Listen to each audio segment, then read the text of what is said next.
Hello and welcome to a very special episode of Embracing Magic podcast.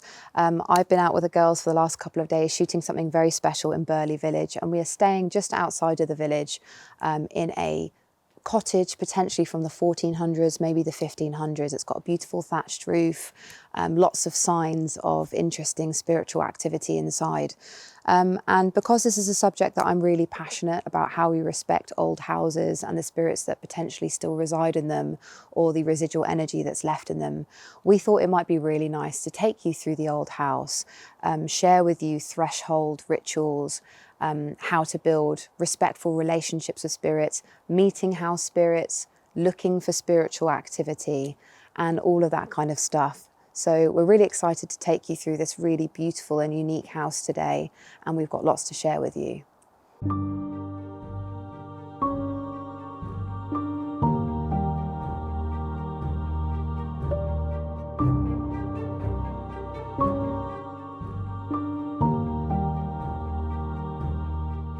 So this is something that I would call a threshold ritual. You know, we are standing in the liminal space, a doorway, which represents moving from one realm to the next realm.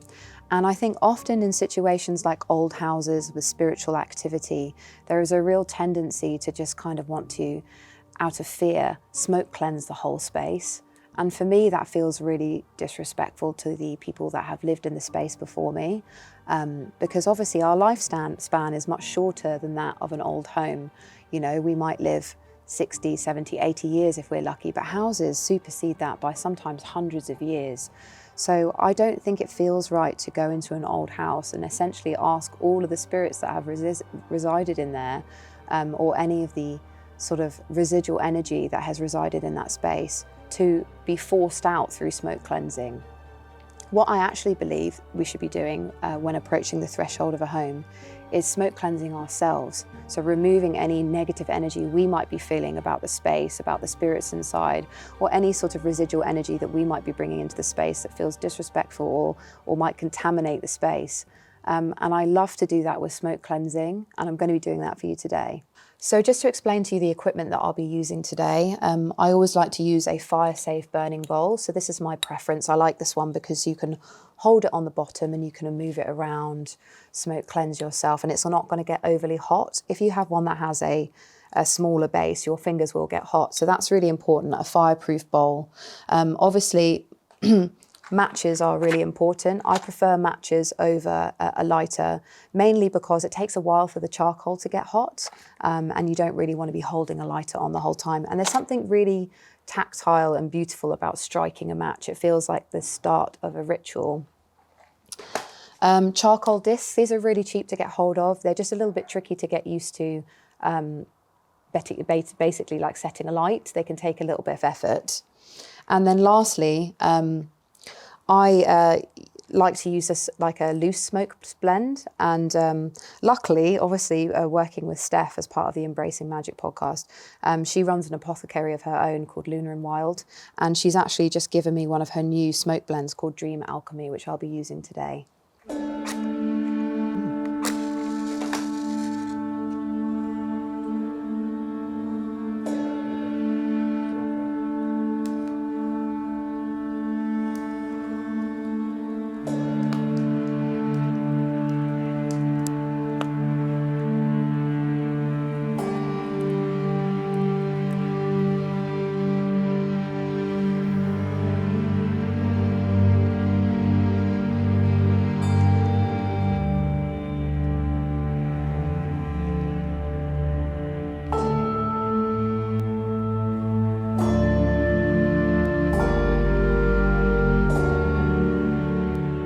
So welcome to this beautiful home. The first thing I'd like to point out is this beautiful arch door, the doorway. It's absolutely stunning, very unique. And you can always tell with an old home that the height is always a lot lower as well, which is always really interesting. It makes me think about the kinds of people that used to live here, that they were probably a little bit shorter than we are today. So this is the kitchen. This is obviously the center of the home. This is the space in which we used to nourish our families. And one of the things that I thought was extremely interesting is, for some reason, every time we come in this space while we've been staying here, these cupboards keep opening. I really feel like Oh, that's 3. 3 cupboards are open, 4 cupboards are open. I feel like something is trying to tell me something. It's recognizing my presence here in this space that I don't live in. But every time we've come into the kitchen, the cupboard doors have been open, various different ones have been open, and they're quite heavy. So it really does, it's really quite obvious that something is opening the cupboard doors. We've got a beautiful Aga here as well. I don't think Agas were invented until the 1920s, so this wouldn't have been an original feature. They would likely have cooked over the fireplace. But I do think Agas are really beautiful because from my perspective, they kind of represent the heart of a home. Because if you can imagine that they're pushing heat around the house, it's like pushing blood around the veins of a body. It's a really beautiful, beautiful instrument to use, but obviously it's become too expensive to run these days. So unfortunately, this Aga is no longer working, but that doesn't mean that we don't want to show it love and honor it for all the nourishment that is provided to the families that have lived here before us. So yeah, that's a gorgeous feature. And we love the kitchen space. This is where we do our kitchen witchery. This is where we would have bought herbs and plants from the garden that had been grown by our own hands and by our ancestors, and brought them into the space and provided medicine in the form of food and tinctures and alcohol. You know, lots and lots of love would have happened in this space, and it would have provided nourishment to the whole family. So yeah, I really love to appreciate a kitchen in full. But come on, let's go through the rest of the house. So as we approach, we're coming through the hallway now. You can see some of the old beams in the house. And this is sometimes when you can start to notice some of the spiritual markings or the spiritual activity that's happened to a home over the years. So we're going to be looking out for witch marks, which often look like 3 scratches. So, I mean, we could check these ones. Sometimes the problem is over the years, these get kind of sanded down and people are a little bit afraid of them, but we'll have a little look out and see if we can find any in the space. Okay, so we're moving into the main living room space in the house. And this is such a beautiful space because you can really get a feeling for what it was like to have been a family living in this space. You know, looking at the chairs, imagining what kinds of conversations happened here over the years. You know, it's all centered around the fireplace, the hearth of the home, the sacred inner fire. And I'm sure that they would have cooked here in this space. And it looks like that might be a baker's oven to the left-hand side as well. But this is the space that I like to introduce myself to the house and to the house spirits. And what I would usually do is I'd put my hands on the wall and I'd try and tune into the energy of the space, tune into the house spirits. I like to think of the wall as the sort of the bones of the house and just tell the spirits who I am and, you know, explain that I'm here to be here respectfully, to respect that they have resided here longer than I have, to honor them and their life that they had here. And also to make sure that they know that I'm here in a way that isn't going to cause any kind of damage to the property. You know, I will respect the way that this house has been built. I will not interfere with the energies. We can live harmoniously here together, basically. So I would be here and I'd say, hi, my name is Toni. I'm here and I'm going to be here for the weekend. I care deeply about the history of this house and the people that came before me, and I will honor that while I'm here in this space, and I will act respectfully towards you. It's such a simple way to greet the home and to introduce yourself. It doesn't take any time at all. And I just think that it enters into this respectful relationship with the spirits that are here.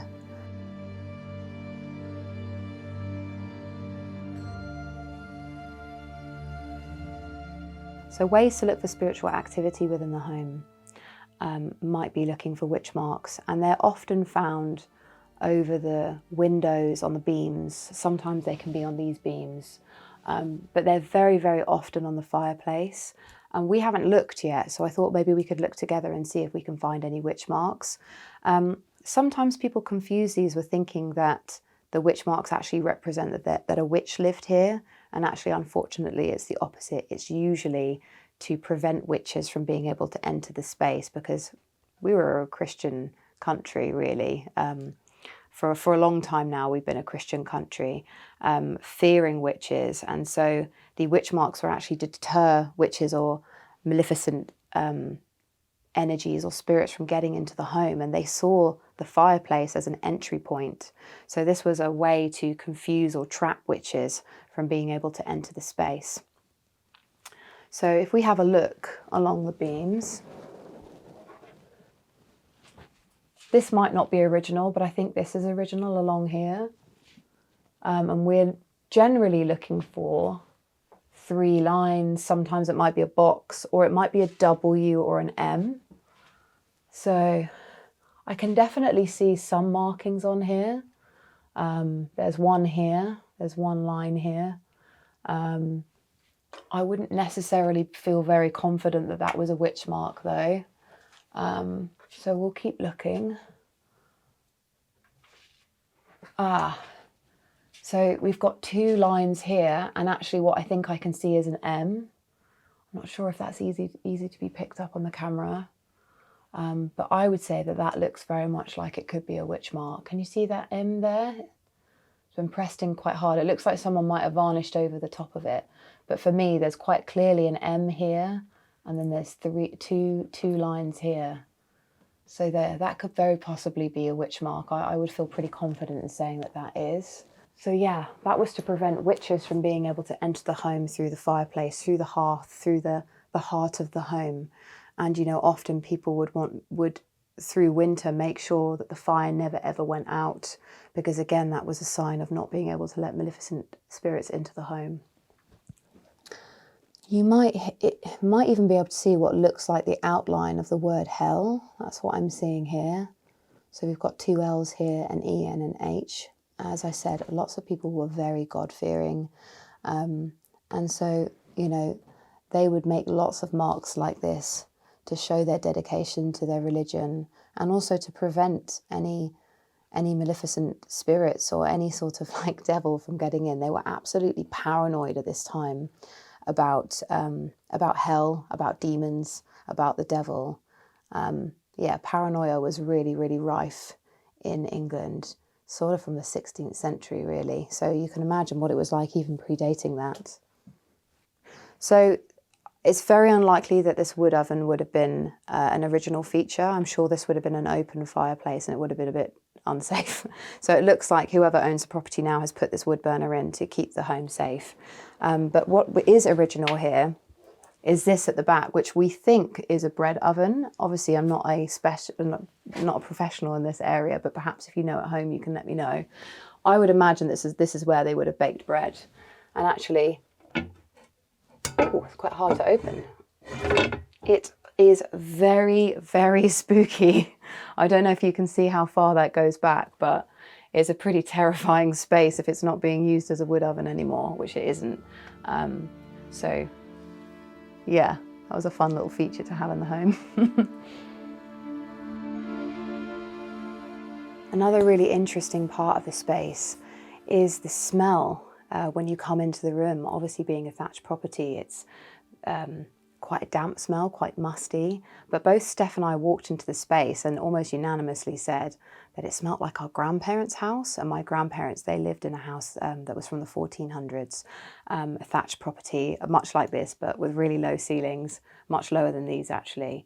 And we both walked in here, and what we immediately thought of was our grandparents' house. And it just really makes me think about how scent memory is so evocative, you know, and how that memory supersedes the conscious mind. You know, it taps into that part of the brain that, yeah, kind of supersedes your conscious memory. So really interesting. And we also just both really felt like we didn't want to sit on the sofas. We felt like, you know, it almost looks like someone's imprinted on this seat, like they're still sitting there. So actually, while we've been here for the past 2-3 days, we've been sitting on the floor in here. It just hasn't felt right to sit in the chairs. It feels like these seats belong to people.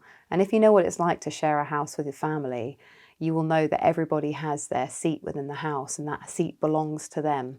And we just came in this space and we didn't feel like we should be sitting in the seat, so yeah, we've left them undisturbed, and I think that's totally okay.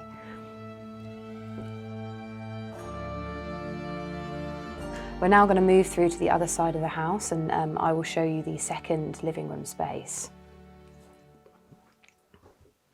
This is really quite a big house, actually. It's bigger than any other thatched property I've been in. So here, I think this has now been converted into a dining room space because they put a beautiful big table in here. And here we have our second fireplace, which is really common in these spaces. I've got no idea what this is though, and we can't open it, can we? No, it's completely locked. I'm not sure what's in there.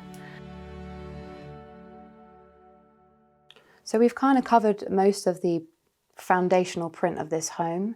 There's a couple of bedrooms upstairs and a bathroom, not really much to see other than the fact with these original properties, the floors are kind of uneven, the ceilings are uneven, everything's a little bit bespoke made to fit, and everything's quite creaky. Old houses like to make sounds as they breathe, they expand and they, you know, contract basically. But this is an original feature. This is a staircase. A really beautiful feature in a house because these are often handmade. And I like to think about all the emotions that are imprinted on this, all the memories that are imprinted, the children running up and down it. Probably not very safely because they're not very safe stairs, to be honest with you. They're beautiful, but you can easily trip on your way up. It's just a really beautiful thing to see in a space like this, a lovely, like handmade wooden set of stairs. And there are a few other things to show you outside, but something really special in the garden that we weren't expecting when we came here. And just to very quickly touch on a couple of other things that I've seen. There is an emblem or symbol of the green man out the front. I'm not sure if that comes from the original owners or whether it's come from the owners that live here now or own the space now, but it is actually a pagan deity, which seems to fit perfectly with the fact that we're witches and we're here shooting a witchcraft podcast. And, you know, there are also other symbolisms around the house in terms of like animal totems. We've seen a meerkat outside. And just other little bits and pieces. It's just really lovely to feel the character of the property and the character of the people that have lived here based on what's dotted around the house. There's also some really beautiful and ancient apple trees out the front as part of an orchard. And it's really lovely to think about the ancestors that would have grown those trees and harvested from those trees for probably decades to come. And they've continued to feed the people that live on this land. And so I think it's really beautiful that we continue to honour the space and look after those plants in order to allow them to continue feeding generations to come. So we'll move into the garden now and we'll do the really special bit.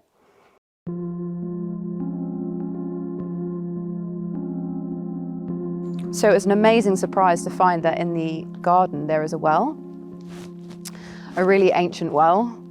And when we got here, it was in a bit of a disrepair. There were quite a few bits of the stone on the side that had fallen down. So we decided to start by honouring the well by putting some of the stone back and rebuilding the wall, which feels like a really nice thing to do. And then we also did some clearing on the inside of the well as well. Like we cleared out all of the sticks, we restacked all of the rocks, and we just played some drums as well, just to honour the well itself.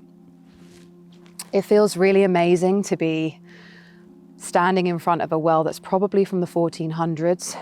This feels really like the skin on the surface of the earth, connecting us to the realm underneath. A clear distinction between the seen and the unseen, the wellspring of knowledge, something deep and ancient and otherworldly. It's fascinating, really. Drawing water from the well can feel like connecting with the earth and drawing the body of the earth up and nourishing ourselves with it. It's deeply sacred, and I think that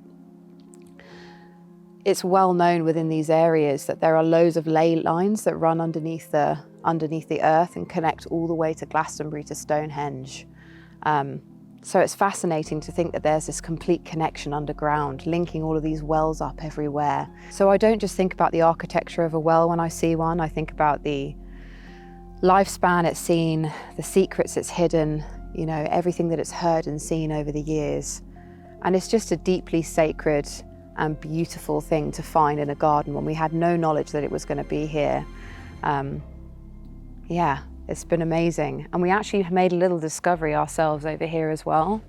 It looks like there's the outline of a second well, which I've never really experienced in a garden before.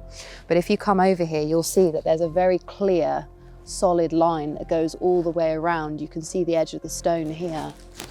And it makes me wonder whether it was really intentional to have two wells next to each other. And it feels strange that this one has got a complete concrete top. It makes me wonder whether this is like a second flame, or, you know, a counterweight perhaps, you know, between a well that's for the living and a well that's for the dead. My sort of Stranger Things brain is wondering if this one's upside down and it's providing nourishment from the other side. Anyway, we really, really hope that you've enjoyed this episode, going on a tour of this beautiful old house with us. Let us know if you've enjoyed this and whether you'd like to see more similar content from us. We'd love to hear from you.